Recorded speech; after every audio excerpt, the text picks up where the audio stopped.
Hello friends, myself Dr. Nandakumar Raugawale from College of Engineering Ambazogai is going to deal with Applied Thermodynamics 2.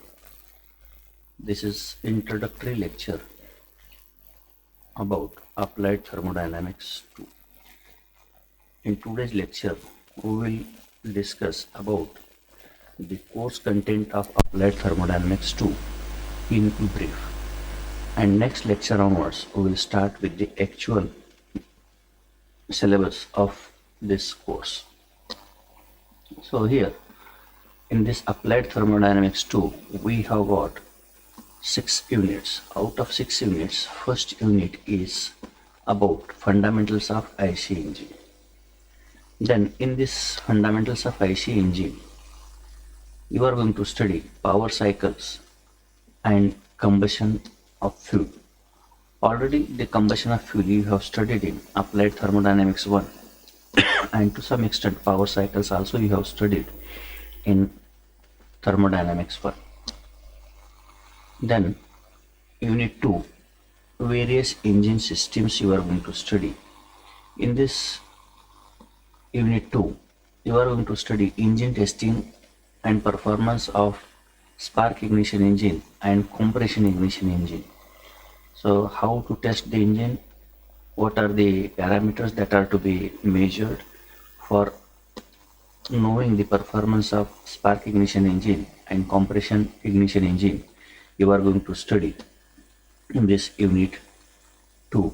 Apart from that, the meaning of supercharging, how this supercharging is used and what is the function or objective of using supercharging in internal combustion engine, you are going to study in second unit.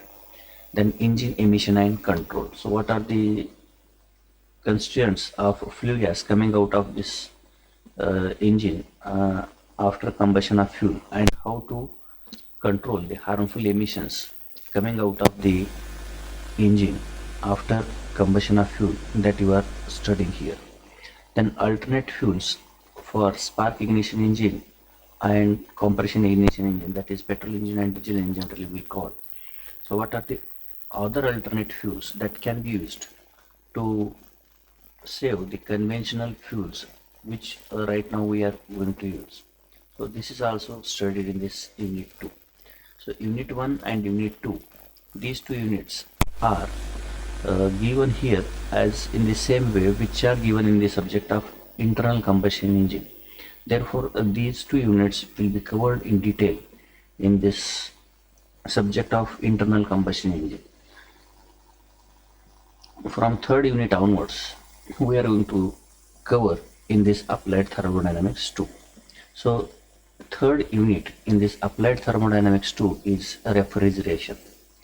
So in this refrigeration, you are going to study fundamentals of refrigeration. What is meaning of refrigeration? How refrigeration is going to work? What are the objectives of refrigeration? What are the applications of refrigeration?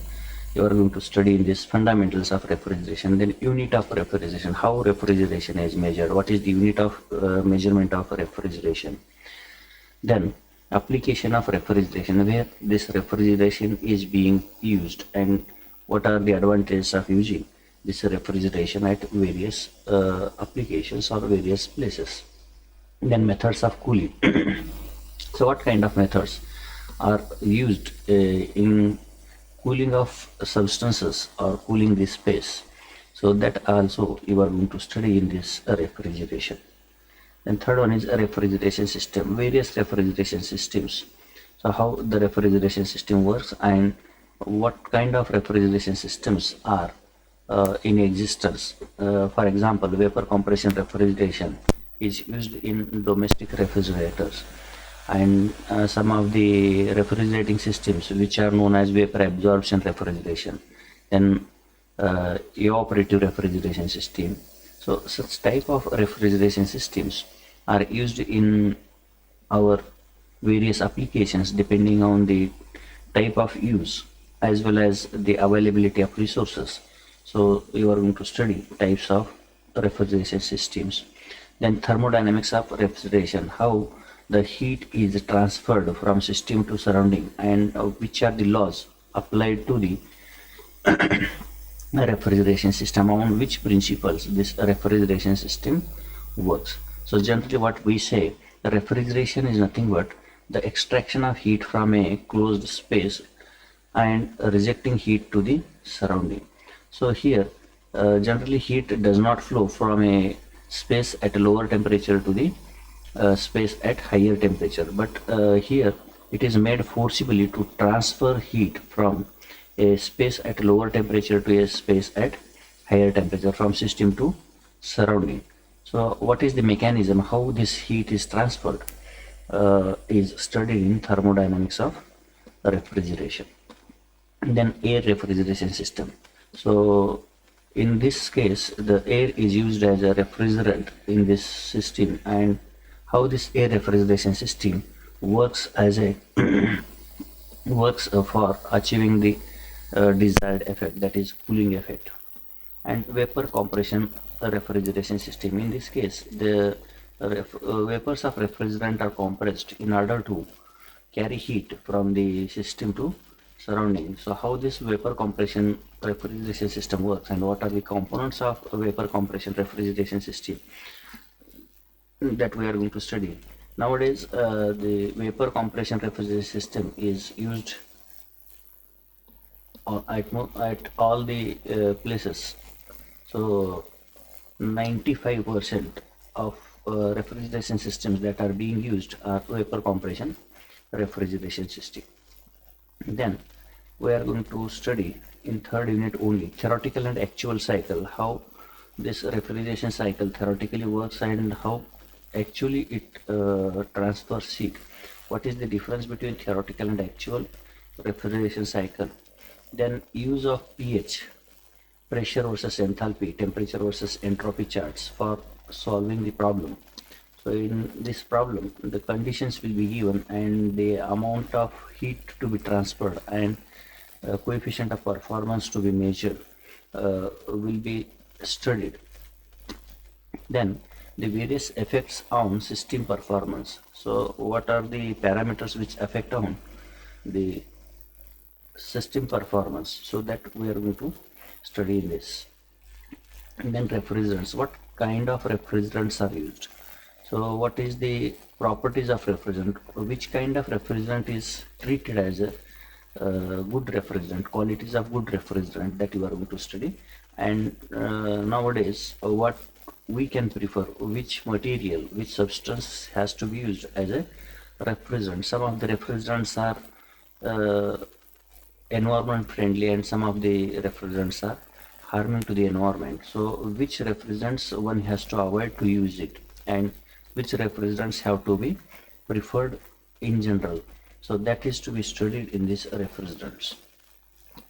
Then vapor absorption system. In this case as we are using compression vapor compression refrigeration system, in vapor absorption refrigeration system the compressor is going to be absent and the vapors of refrigerant are absorbed by using the properties of system or properties of that refrigerant. So automatically the vapors are absorbed in some of the substances or some of the liquids, and that works as a compressor. So here the generator is one of the system or one of the component used in place of what you say compressor. So here the compressor is eliminated and the working is achieved. So in this case you are going to study introduction to vapor absorption refrigeration system, and here comparison of vapor absorption refrigeration system with vapor compression refrigeration system. Here we are going to compare it with vapor compression refrigeration system. And then aqua ammonia, aqua means water, ammonia means this gas. So these two, ammonia and water, are used as the what you call working substance, and aqua ammonia vapor absorption refrigeration system is to be studied. Then after that you are going to study lithium bromide and water system. So this lithium bromide is one of the chemical in combination with water. Similar to aqua ammonia lithium bromide system is going to work. Only the properties of ammonia and lithium bromide are going to be different, and because of these properties the performance is going to vary. So that you are going to study in this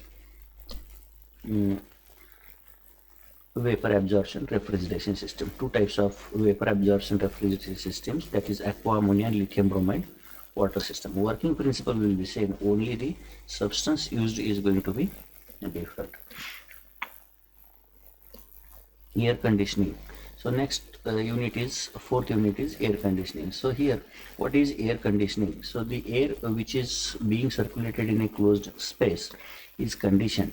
Its properties are altered as per the requirement. Air conditioning doesn't mean that only cooling of air. So cooling of air, maintaining purity of air, velocity of air, that has to be achieved, and along with that humidity of air is controlled. So 3-4 properties are controlled in air conditioning. One is the purity of air, temperature of air, humidity of air, and velocity of air are controlled, and that is known as air conditioning. So in this we are going to study properties of moist air, such as dry bulb temperature, wet bulb temperature of air, then dew point temperature, as well as humidity, relative humidity, specific humidity and relative humidity of air. All these properties you are going to study in this air conditioning. Then you are going to study psychometric chart. What is this psychometric chart? It is nothing but a graph on which all these properties are graphically represented. Once you know any two properties, the rest of the properties can be calculated or can be obtained using a graph, just like a Molière chart. So here also, if you know any of two properties, rest of the properties can be obtained, properties of air can be obtained. So this how to use this psychometric chart you are going to study. Then you are going to study sensible and latent heat loads. So when you are going to provide air conditioning to a space, then there will be a source of heat which is added into that closed space, and that source which adds heat has to be known before designing a air conditioning system. So to know this amount of heat added by various sources, so sources of heat adding to the closed space are classified into two categories: sensible heat load and latent heat load. So these two sources you are going to study, and then afterwards you are going to study sensible heat factor, gross sensible heat factor, relative sensible heat factor, bypass factor of a air conditioning system. Then air conditioning processes, various air conditioning processes, that is humidification, dehumidification. If the amount of water present in the air is less, then you can add the water vapors into the air, as well as if the humidity is more, then the water present in the air can be removed. So humidification, dehumidification, heating, cooling of air. So in combination of heating, humidification, cooling, dehumidification, such processes are going to be studied in air conditioning processes. Then refrigeration and air conditioning controls. What are the various types of controls in refrigeration and air conditioning? Then fifth unit is sources of energy for power plant. So this sources of energy for power plant, you are going to study fossil fuels. So fossil fuels in the sense the fuels which are obtained from mines, that is coal, as well as any other petroleum products, as well as, then after that you are going to study hydel power plants. So how the electrical energy or energy is produced using water stored in the reservoir. Then nuclear source of energy, then wind energy, wind turbines, then tidal power, how the electrical energy is produced by the application of tide, that comes after every 15 days, so that is being used. Then geothermal energy, so there is a temperature difference in the earth crust, and that is being used to, that temperature difference is being used to generate electrical energy. Then cycle for steam and gas turbine power plant. So in this case, already we have studied steam power plants. So Rankine cycle you have studied, a reheat cycle you have studied, a regenerative cycle you have studied, reheat regenerative cycle you have studied. That is combination of these cycles, reheat and regenerative, in applied thermodynamics 1. So this part you have studied already in applied thermodynamics 1. Now you are going to study here binary cycle, topping cycle, cogeneration, regeneration and intercooling in case of gas turbine. So here steam turbine as well as gas turbines, two things you are going to study, or gas turbine plant and steam power plants. In that you are going to study left the things which are left uncovered are binary cycle, topping cycle, cogeneration cycle, regeneration cycle and intercooling. Next you are going to study sixth unit, that is types of power plant. So very first major source of electrical energy which is generated is using thermal power plant. So in this you are going to study introduction to thermal power plant, then general layout of modern thermal power plant, then working of thermal power plant, site selection of thermal power plant and material requirements you are going to study in this thermal power plant. And second is a diesel power plant.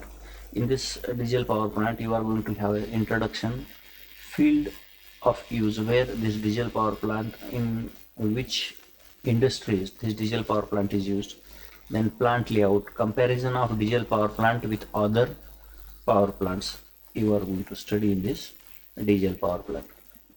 Then gas turbine power plant, introduction, classification and comparison with other types. Then types of gas thermal power plant, advantages and disadvantages over other power plants. So here again you are going to study gas turbine power plants.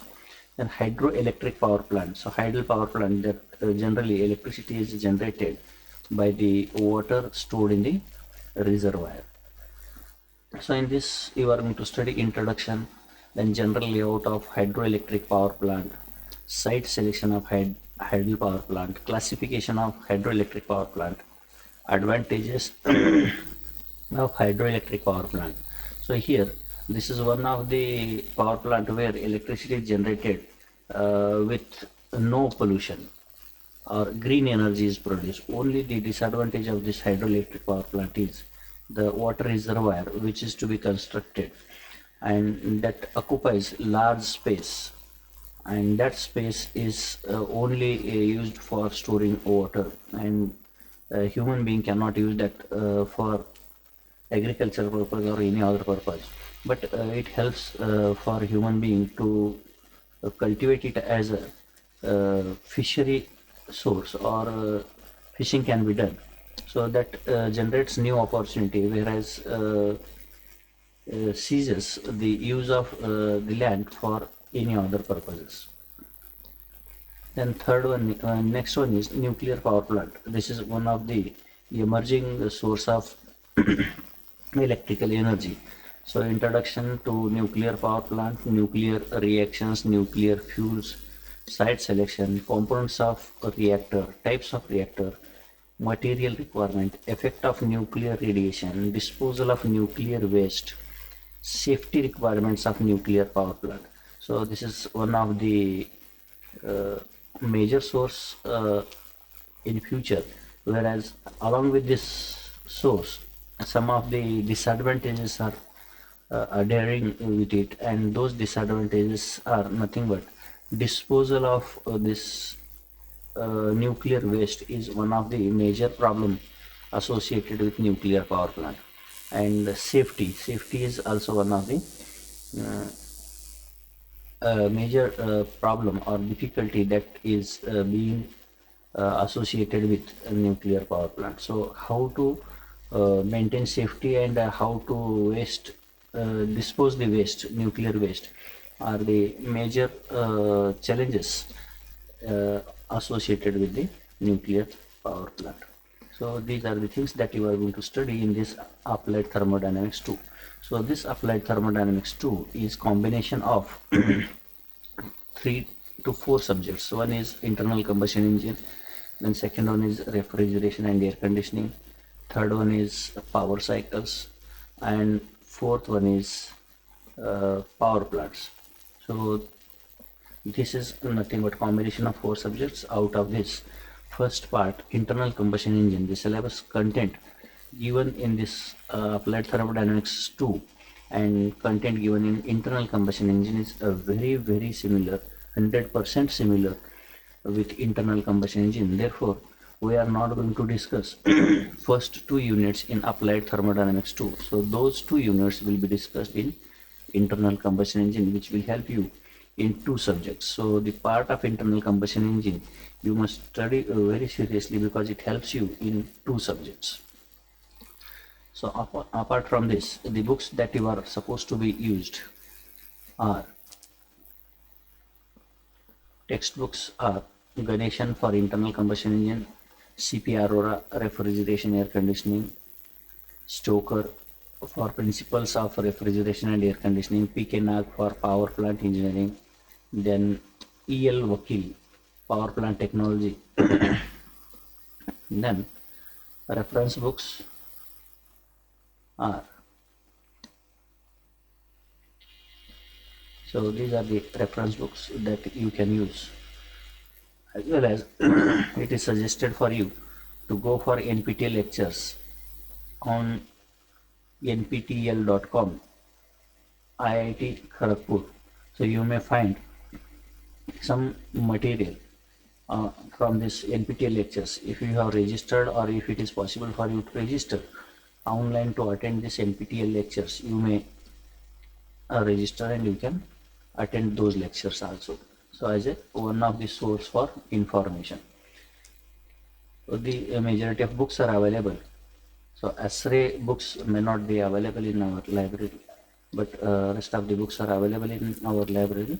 So you can get the copies of books and attend the lectures regularly.